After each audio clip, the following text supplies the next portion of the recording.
அனைவருக்கும் வணக்கம். இந்த 2025ல நவம்பர் மந்த் நம்முடைய ராசி மற்றும் நம்முடைய லக்னத்துக்கு எப்படி இருக்கு அப்படிங்கறத இப்ப நம்ம டீடைலா கிளியரா பார்க்கலாம். வீடியோவை ஸ்டார்ட் பண்றதுக்கு முன்னாடி நீங்க நம்ம சேனலை சப்ஸ்கிரைப் பண்ணாம இருந்தீங்கன்னா மறக்காம சப்ஸ்கிரைப் பண்ணிக்கோங்க. அப்படியே பக்கத்துல இருக்க பெல் சிம்பிளை கிளிக் பண்ணிக்கோங்க. அப்பதான் நாங்க போற இது போல யூஸ்ஃபுல்லான வீடியோக்கள் உங்களுக்கு உடனுக்குடனே நோட்டிபிகேஷனாக கிடைக்கும்.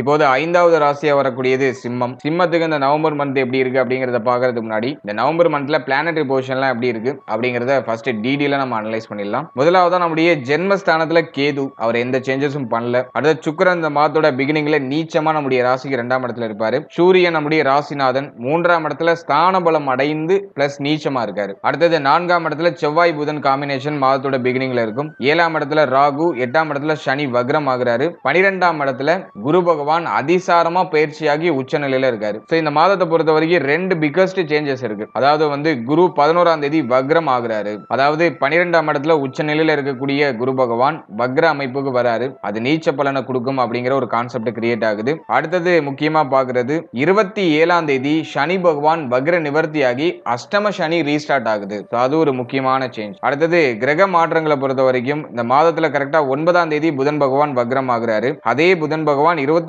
தேதி வக்ர நிவர்த்தி ஆகுறாரு. புதனை பொறுத்த வரைக்கும் நமக்கு 4ஆம் இடத்துல டிராவல் ஆகுறாரு. வக்ரம் ஆகிறது குற்றமா இருந்தாலும் 27ஆம் தேதிக்கு மேல வக்ர நிவர்த்தியும் ஆகுறாரு. அதனை தொடர்ந்து பார்க்கும்போது 11ஆம் தேதி குரு பகவான் வக்ர ஆரம்பம் அப்படிங்கிறது ஸ்டார்ட் ஆகுது. அடுத்தது வந்து பார்த்தோம்னா 16ஆம் தேதி சுக்கிரன் வந்து நம்முடைய ராசிக்கு 3ஆம் இடத்துக்கு டிரான்ஸ்ஃபர் ஆகி ஆட்சி ஆயிடுறாரு. சோ அது ஒரு பாசிட்டிவான சைடு. சோ சுக்கிரன் நீச்சத்தை விட்டு விலகி ஆட்சி ஆகுறாரு. அடுத்து வந்து 16ஆம் தேதி சூரிய பகவான் நம்முடைய ராசிக்கு 3ஆம் இடத்துல இருந்து 4ஆம் இடத்துக்கு டிரான்ஸ்ஃபர் ஆகுறாரு. சூரியனும் நீச்ச நிலையை விட்டு விலகி 4ஆம் இடமான கேந்திர ஸ்தானத்துக்கு டிரான்சிட் ஆகுறாரு. சோ இதுதான் இந்த நவம்பர் மந்த்துக்கான பிளானட்டரி பொசிஷன். இப்போ இந்த நவம்பர் மாத ராசி பலன்களை நம்ம டீடைலா கிளியரா பார்க்கலாம்.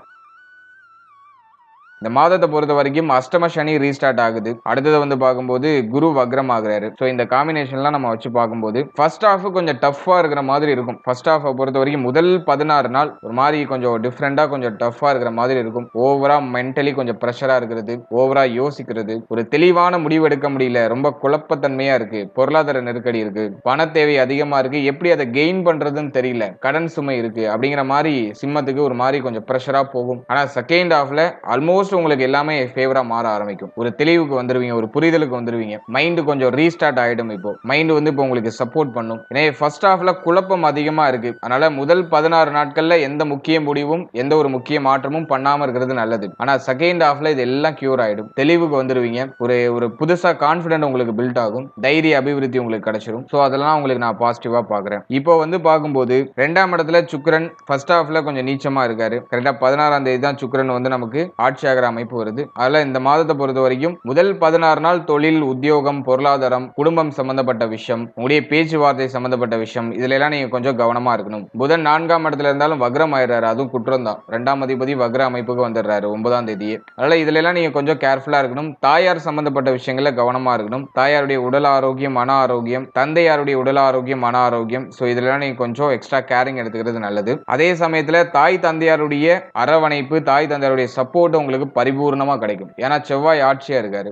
தாய் தந்தையார்லாம் உங்களுக்கு நல்ல சப்போர்ட்டிவா இருப்பாங்க. உங்களுக்கு ஒரு நல்ல வழிகளை காட்டி விடுவாங்க. அவர்களால ஆதாயம் எல்லாம் கிடைக்கும். ஆனா ஆர்குமெண்ட் அடிக்கடி ஏற்படும். அதை மட்டும் நம்ம நியூட்ரல் பண்ணிக்கணும். ஜென்மத்துல இருக்கிற கேது ஒரு மாதிரி சந்தேக குணத்தை கொடுக்கும். ஒரு மாதிரி யோசனை அதிகமா கொடுக்கும். மைண்ட ஃப்ரீயாவே விடாது. ஏதாச்சும் ஒரு விஷயத்தை யோசிக்க வச்சுக்கிட்டே இருக்கும். எப்போதும் அந்த ஒரு ஸ்ட்ரெஸ் லெவல் கொஞ்சம் இருந்துகிட்டே இருக்கும். தூக்கமின்மை அப்படிங்கிற பிரச்சனையை கொடுக்கும் இந்த காலம். நிறைய பேருக்கு வந்து தூக்கமே வராது. தலைவலி பிரச்சனை இருக்கலாம். தலை சம்பந்தப்பட்ட பிரச்சனை ஏதாச்சும் கொடுக்கும். எனவே இந்த மாதத்தை பொறுத்த வரைக்கும் ஃபர்ஸ்ட் ஹாஃப்ல கொஞ்சம் கேர்ஃபுல்லா இருக்கணும். என்டையர் எல்லா விஷயத்திலயும் என்ன ஃபீல்டுல இருந்தாலும் சரி, என்ன கேட்டகரியில வந்தாலும் சரி, ஃபர்ஸ்ட் ஹாஃப்ல அனைத்து விஷயத்திலயும் நீங்க கொஞ்சம் நிதானம் கவனத்தோட இருக்கணும். செகண்ட் ஹாஃப் டோட்டலா இன்டர்சேஞ்ச். அஷ்டம சனி ஆக்டிவேட் ஆனாலும் சூரியன் நமக்கு நல்ல நிலைக்கு வந்துடுறாரு. 4ஆம் இடத்துக்கு வந்துடுறாரு. கேந்திர ஸ்தானத்துக்கு வந்துடுறாரு. அல்ல ஒரு தெளிவு கிடைச்சிருது. ஒரு புதுசா ஒரு பாதை கிடைக்குது. புதிய வாய்ப்பு கிடைக்குது. அதை யூஸ் பண்றீங்க. அடுத்த கட்டத்துக்கு நகர்றீங்க. சோ அதுக்கான சான்சஸ் எல்லாம் செகண்ட் ஹாஃப்ல இருக்கு 16ஆம் தேதிக்கு மேல.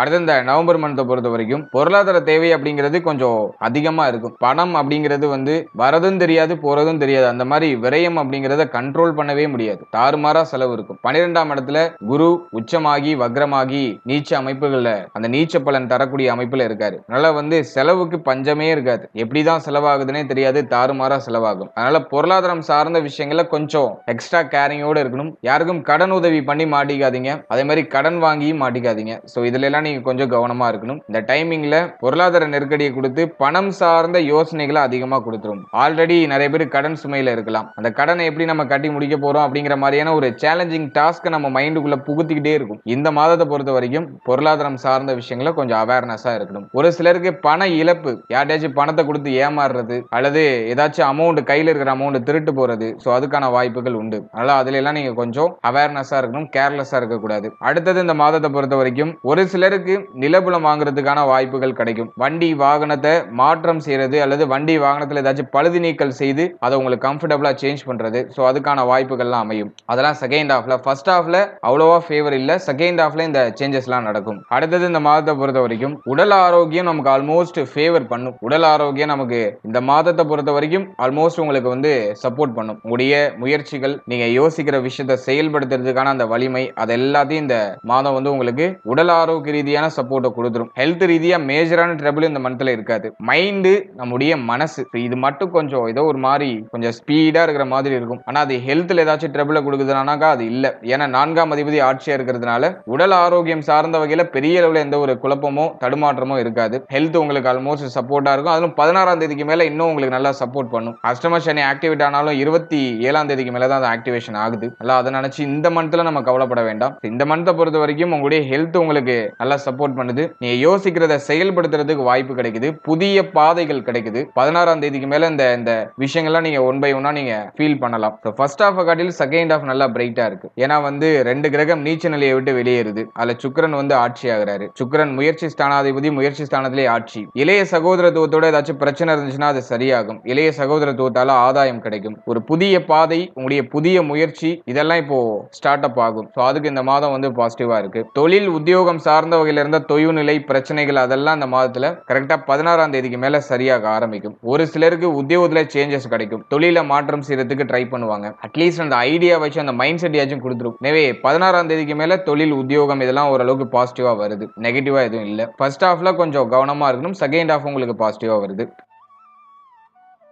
அடுத்து திருமண முயற்சி, திருமண வாழ்க்கை, இதெல்லாம் நம்ம அனலைஸ் பண்ணும்போது 1 and 7ல ராகு கேது. எனவே திருமண முயற்சியை பொறுத்த வரைக்கும் கொஞ்சம் ஆவரேஜா தான் இருக்கு. பெருசா ஃபேவரா இல்ல. குரு பலமும் அந்த அளவுக்கு ஃபேவரா இல்ல. குரு வந்து நீச்ச அமைப்பை டச் பண்ற மாதிரியான ஒரு பலனை கொடுக்குறாரு 12ல உட்காந்து உச்சமாகி வக்ரமாகி. அதனால குருவுடைய பலமும் பெருசா இல்ல. அதனால இந்த மாதத்தை பொறுத்த வரைக்கும் திருமண முயற்சி எல்லாம் ஆவரேஜா தான் இருக்கு. அதெல்லாம் அந்த அளவுக்கு பாசிட்டிவா இல்ல. அடுத்து திருமண வாழ்க்கையை பொறுத்த வரைக்கும் கவனம் தேவை. திருமண வாழ்க்கையில வாழ்க்கையினுடைய உடல் ஆரோக்கியம், மன ஆரோக்கியம், வாழ்க்கையினுடைய உறவு நிலை, இதுல எல்லாம் கொஞ்சம் சகிப்புத்தன்மையும் அவர்கள் சார்ந்த விஷயத்திலும் கவனத்தோடய நம்ம செயல்படணும். ஏன்னா செவ்வாயுடைய 4ஆம் பார்வை 7ஆம் இடத்துல பதியுது. 7ஆம் இடத்துல ஆல்ரெடி ஒரு பாவகிரகமான ராகு டிராவல் பண்ணிட்டு இருக்காரு. குரு பார்வையும் இல்லாத நிலையில ராகு டிராவல் பண்றதுனால இது கொஞ்சம் ட்ரபிள கொடுக்கலாம். அதுலயும் சுக்கிரன் இந்த மாதத்தோட ஃபர்ஸ்ட் ஹாஃப்ல நீச்சமா இருக்காரு. வாழ்க்கை துணையை குறிக்கக்கூடிய ஒரு கிரகம் சுக்கிரன். அவர் நீச்சமாகிறதுனால இந்த மாதத்துல கண்டிப்பா திருமண வாழ்க்கையில இருக்கிறவங்க வாழ்க்கை துணை சார்ந்த விஷயங்கள கவனமா இருக்கணும். அப்படியே உடல் ஆரோக்கியம், மன ஆரோக்கியம், அப்படியே உறவு நிலைகள்ல கண்டிப்பா நம்ம கவனமா இருக்கணும். அதே மாதிரி இந்த நேரத்துல வாழ்க்கை துணையோட அதிகமான ஆர்குமெண்ட்லாம் ஏற்படுறது வாய்ப்பு இருக்கு. சோ அதெல்லாம் பெருசுபடுத்தாம அனுசரிச்சு போயிட்டோம்னா இந்த மாதம் உங்களுக்கு வந்து ஆல்மோஸ்ட் பாசிட்டிவா மாறிடும். அடுத்தது நண்பர்கள், நட்பு வட்டாரம், கூட்டு தொழில் செய்யக்கூடியவர்கள், இவர்களும் இந்த மாதத்துல கவனமா இருக்கணும். இதுலயும் ஒரு சில குழப்பம், மன வருத்தம் இதெல்லாம் வரதுக்கு வாய்ப்பு இருக்கு. குறிப்பா நண்பர்களோட இப்ப செட் ஆகாத அமைப்புலாம் இருக்கும். அடிக்கடி நண்பர்களோட ஆர்குமெண்ட்லாம் வரதுக்கு வாய்ப்பு இருக்கு. சோ அதெல்லாம் கவனமா இருக்கணும். யாரையும் முழுமையா நம்ப வேண்டாம். அந்த காலகட்டத்துல உங்களுடைய சீக்கிரட்டான விஷயங்களை யாரையும் ஷேர் பண்ணிக்க வேண்டாம். யாரை நீங்க நண்பர் நினைக்கிறீங்களோ அவர் தான் உங்களுக்கு முதல் எதிரியா இருப்பாரு. அதனால இந்த காலகட்டத்தை பொறுத்த வரைக்கும் யாரையும் முழுமையா நம்ப வேண்டாம். உங்களுடைய சீக்கிரட் எல்லாம் வெளில யார்ட்டையும் சொல்லாதீங்க. அதுல நீங்க கொஞ்சம் கவனமா இருக்கணும். அடுத்தது குழந்தை பாகியம், பிள்ளைகள் சார்ந்த விஷயம், இதெல்லாம் நம்ம அனலைஸ் பண்ணும்போது 5ஆம் அதிபதி 12ஆம் இடத்துல உச்சமாகி வக்ரம் ஆகிற அமைப்பு. எனவே பிள்ளைகள் சார்ந்த விஷயங்கள ரொம்ப கவனமா இருக்கணும். பிள்ளைகளுடைய உடல் ஆரோக்கியம், மன ஆரோக்கியம், பிள்ளைகளுடைய உறவு நிலை, இதுல எல்லாம் நீங்க கொஞ்சம் எக்ஸ்ட்ரா கேரிங் எடுத்துக்கணும். கவனமா இருக்கணும். அவசரப்படாம இருக்கணும். ஏன்னா இந்த நேரத்துல பிள்ளைகள் மேல அதிகமான கோப உணர்வுலாம் வரும். சோ அதெல்லாம் நீங்க கொஞ்சம் நியூட்ரல் பண்ணி டிராவல் பண்றது நல்லது. அடுத்தது முக்கியமான விஷயம் என்னன்னா, குழந்தை பாகியம் சார்ந்த விஷயங்கள ஒரு சில தடை தாமதங்கள் இருக்கு. ஒரு சிலருக்கு வேணா மருத்துவ செலவுகளுக்கு பிறகு பிறகு ஒரு சில தடை தாமதத்துக்கு பிறகு இந்த மாதத்துல சுப செய்திகள் கிடைக்கலாம். அதுவும் ஃபர்ஸ்ட் ஹாஃப்ல அவ்வளவா ஃபேவரா இல்ல, செகண்ட் ஹாஃப்ல குழந்தை பாக்கியத்துல சுப செய்தி கிடைக்கிறதுக்கான அறிகுறிகள் காமிக்குது. ஆனா அது 100% உங்களுக்கு ஃபேவரா இருக்குன்னு சொல்ல முடியல. ஏன்னா குரு வந்து உங்களுக்கு மறைவு ஸ்தானத்துல அமர்ந்து உச்சமாகி வக்ரம் ஆயிட்டாரு. எனவே டோட்டலா ஜீரோங்கிற அமைப்புக்கு வந்துட்டாரு. குழந்தை பாக்கியத்துக்கு காரக கிரகமே குரு தான். அவர் வீக்கா இருக்கிறதுனால இந்த மாதத்துல குழந்தை பாக்கியம் சார்ந்த விஷயங்கள்ல பெரிய அளவுல நீங்க ஃபேவரான பலன்களை எதிர்பார்க்க முடியாது. சில தடை தாமதம் தடுமாற்றங்கள் வருத்தங்களை கொடுக்கறதுக்கு வாய்ப்பு இருக்கு. சோ இந்த மாதம் அந்த அளவுக்கு ஃபேவரா இல்ல. பிள்ளைகள் குழந்தை பாக்கியம் அதே மாதிரி காதல் உறவு சம்பந்தப்பட்ட விஷயம் இதுல எல்லாம் நம்ம இந்த மாதத்துல கொஞ்சம் கவனமா நிதானமா இருக்கணும். அடுத்து காதல் உறவு சார்ந்த விஷயங்கள் நம்ம அனலைஸ் பண்ணும்போது இந்த மாதம் அவ்வளவா ஃபேவரா இல்ல. காதல் உறவை திருமண உறவா கன்வெர்ட் பண்றதுலயும் சில குழப்பங்கள் தடுமாற்றங்கள் வருத்தங்கள்லாம் இருக்கு. அதனால இந்த மாதத்தை பொறுத்த வரைக்கும் காதல் உறவு சார்ந்த விஷயங்கள்ல நம்ம கொஞ்சம் கவனமா இருக்கணும். பார்ட்னரோட அதிகமான ஆர்குமெண்ட்லாம் வரதுக்கு வாய்ப்பு இருக்கு. இந்த மாதத்துல கொஞ்சம் எக்ஸ்ட்ரா கேரிங்கோட நிதானத்தோட நம்ம டிராவல் பண்ணோம்னா நமக்கு எல்லாம் பாசிட்டிவா நடக்கும். அடுத்தது உடல் ஆரோக்கியம் சார்ந்த விஷயம் இதெல்லாம் நம்ம அனலைஸ் பண்ணும்போது மாதத்தோட கடைசியில தான் அஷ்டம சனி ஆக்டிவேட் ஆகுது. சோ இந்த மாதம் நான் ஆரம்பத்திலேயே சொன்ன மாதிரி ஹெல்த்துக்குலாம் பெருசா ட்ரபிள் கொடுத்துறாது. அவங்கள அப்படியே ஆல்மோஸ்ட் ஆவரேஜா நகர்த்தி அழைச்சிட்டு வந்துடும். உடல் ஆரோக்கியம் ஆவரேஜா நகர்ந்துடும். பிரச்சனைகள் எதுவும் மேஜரா இருக்காது. அடுத்த ஸ்டூடெண்ட்ஸை பொறுத்த வரைக்கும் கல்வி சார்ந்த விஷயங்களுக்கு இந்த மாதம் வந்து செகண்ட் ஹாஃப் உங்களுக்கு ஃபேவரா இருக்கும். ஃபர்ஸ்ட் ஹாஃப் காட்டிலும் செகண்ட் ஹாஃப் உங்களுக்கு ரொம்ப நல்லா இருக்கு. 4ஆம் அதிபதி ஆட்சியா இருக்கிற அமைப்பு, அதனால கல்வியில பெரிய அளவுல தடுமாற்றங்கள்லாம் வந்துடாது. ஃபர்ஸ்ட் ஹாஃப்ல கொஞ்சம் பிரஷரா இருக்கிற மாதிரி இருக்கும். படிப்புல ஒரு இன்ட்ரெஸ்ட் இல்லாத ஒரு மனநிலை கொடுக்கும். படிக்கிறது வந்து கொஞ்சம் சுமையா இருக்கிற மாதிரி இருக்கும். ஒரு ஃபோக்கஸ் இல்லாத மனநிலை கொடுக்கும். கண்டிப்பா ஃபோக்கஸ் அந்த கவனச்சிதறல் அப்படிங்கிற ஒரு பிரச்சனை இருக்கும் ஸ்டூடெண்ட்ஸ்க்கு. ஆனா அது மாதத்தோட செகண்ட் ஹாஃப்ல சரியாயிடும். அதனால பயப்பட வேண்டாம். ஓவராலா அந்த நவம்பர் மந்த்தை பொறுத்த வரைக்கும் ஃபர்ஸ்ட் ஹாஃப் காட்டிலும் செகண்ட் ஹாஃப் உங்களுக்கு ஃபேவரா வருது. இருப்பினும் பொருளாதாரம் சார்ந்த விஷயம், முக்கியமான முடிவுகள், முக்கியமான மாற்றங்கள் இது சார்ந்த விஷயம், உடைய தொழில் உத்தியோகம் இது சம்பந்தப்பட்ட விஷயம் இதுல எல்லாம் நீங்க கொஞ்சம் அவேர்னஸா இருக்கணும். குறிப்பா குழந்தை பாக்கியம் பிள்ளைகள் சார்ந்த விஷயங்கள கொஞ்சம் கவனமா இருக்கணும். நீங்க பிரெக்னன்சியா இருக்கீங்கன்னா அந்த டைமிங்ல கொஞ்சம் எக்ஸ்ட்ரா கேரிங் எடுத்துக்கிறது நல்லது. உடைய ஹெல்த் மேலேயே நீங்க கொஞ்சம் எக்ஸ்ட்ரா கேரிங் எடுத்துக்கணும். அதே மாதிரி இந்த மாடிப்படி ஏறி இறங்குறது, டிராவலிங் அதிகமா பண்றது, சோ இதெல்லாம் கொஞ்சம் அவாய்ட் பண்ணிக்கிறது நல்லது. பிரெக்னன்சியா இருக்கீங்கன்னு அந்த அறிகுறிகள்லாம் தென்பட்டுனா அந்த டிராவலிங் எல்லாம் டோட்டலா அவாய்ட் பண்ணிடுங்க. சோ அதுல எல்லாம் நீங்க கொஞ்சம் கவனம் செலுத்திக்கிறது நல்ல பலன்களை பெற்றுக் கொடுக்கும். எனவே இந்த மாதத்தை பொறுத்த வரைக்கும் சிம்மத்துக்கு கொஞ்சம் நிதானம் கவனம் மட்டும்தான் தேவை. அதை மட்டும் இவங்க கொஞ்சம் மைண்டுக்கு எடுத்துட்டு வந்துட்டாங்கன்னா ஆல்மோஸ்ட் இந்த மாதத்தை வந்து பாசிட்டிவா கன்வெர்ட் பண்ணிக்கலாம். வாழ்த்துக்கள்.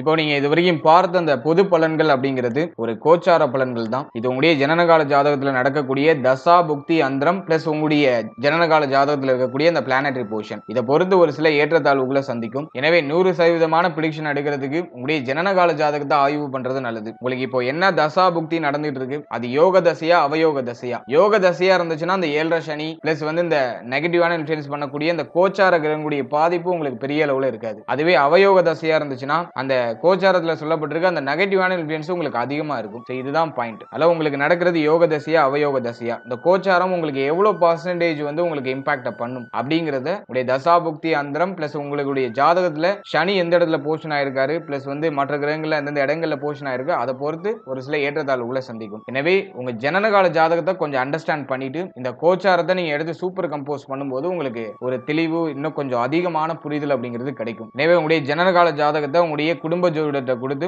ஒரு வாட்டி ரீட் பண்ணிட்டு கோச்சாரத்தை நீங்க எடுத்து சூப்பர் கம்போஸ் பண்ணுங்க. அது இன்னும் உங்களுக்கு வந்து தெளிவான ஒரு மனநிலையை கொடுக்கும். மேலும் நம்முடைய சேனல்ல இதுக்கு முன்னாடி ஒரு லக்னம் ஒரு ராசி ஒரு நட்சத்திரம் இது எல்லாத்துக்கும் ஜெனரல் பிரிடிக்ஷன் அப்படிங்கிற ஒரு செக்மெண்ட்ல வாழ்க்கை பலனை நம்ம டீடைலா எக்ஸ்பிளைன் பண்ணி ரிலீஸ் பண்ணிருக்கோம். அந்த பதிவுலாம் நீங்க பார்க்காம இருந்தீங்கன்னா மறக்காம செக் பண்ணி பாருங்க. அதை பார்க்கும்போது உங்களை பற்றிய உங்களுடைய வாழ்க்கை பற்றிய ஒரு தெளிவு ஒரு புரிதல் உங்களுக்கு கிடைக்கும். மேலும் நம்முடைய சேனல்ல கோச்சார பொது பலன்கள்லாம் டீடைலா எக்ஸ்பிளைன் பண்ணி ரிலீஸ் பண்ணிட்டு வரோம். குரு பயிற்சி, சனி பயிற்சி, ராகு கேது பயிற்சி, அப்கமிங்ல இருக்கக்கூடிய இந்த குரு வக்ர பயிற்சி பிளஸ் வந்து சனி வக்ர நிவர்த்தி பலன் இதெல்லாம் அப்கமிங்ல நம்ம ப்ரிப்பேர் பண்ணிட்டு இருக்கோம். அதெல்லாம் உங்களுக்கு அடுத்தடுத்து ரிலீஸ் ஆகும். எனவே அந்த பதிவுகள்லாம் உங்களுக்கு வந்து சேரணும்னு ஆசைப்பட்டீங்கன்னா இந்த சேனலை மறக்காம சப்ஸ்கிரைப் பண்ணிக்கோங்க. மேலும் இந்த பதிவு பற்றிய ஃபீட்பேக்லாம் என்ன அப்படிங்கறத கமெண்ட் செக்ஷன்ல சொல்லுங்க. அடுத்தது உங்களுக்கு என்னென்ன காம்பினேஷன்ஸ்ல வீடியோஸ் கொடுக்க முடியும் அப்படிங்கறத நாங்களும் இன்னும் ரிசர்ச் பண்ணி ஒரு பெஸ்டான சர்வீஸ் உங்களுக்கு கொடுக்கறது நாங்க ட்ரை பண்றோம். And finally very limited time, so be cool, stay happy, stay healthy and enjoy.